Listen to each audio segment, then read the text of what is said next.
Kilig overload, Vincent Co hataw sa harana para kay Bea Alonzo sa Noctos Music Bar. Isang napakatamis na gabi ang nasaksihan sa Noctos Music Bar kung saan muling nagpakilig ang celebrity businessman couple na sina Bea Alonzo at Vincent Co. Usap-usapan agad sa social media ang performance ni Vincent Co na sinasabing inawit ang OPM hit na palagi ni TJ Monterde. Sa video na kumalat online, makikita ang pag-awit ni Vincent habang si Bea naman ay nasa tabi niya.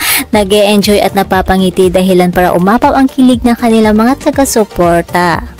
At syempre nag-joewit pa mga ito na lalo pang nagpakilig sa mga manunood. Ayon pa nga sa mga netizens, kahit para wala sa tono si Vincent Co, pasok na pasok naman ito sa puso ni Bea Alonzo. At hindi na nga ito mahalaga kung wala sa tono si Sir. Ang pinaka-importante ang tindi ng pagmamahal na ipinaparamdam niya kay Miss Bea.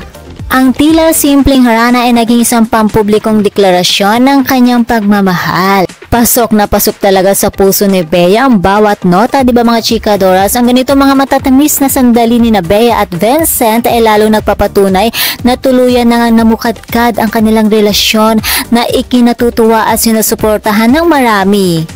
Ang dalawa ay nagpapakita rin ng isang low-key pero genuine na pagmamahala na talaga namang ikinaari ng kanilang mga followers. And that's all for mga chikadoras. For more showbiz update, please don't forget to like, share, and subscribe my channel. Thank you for watching.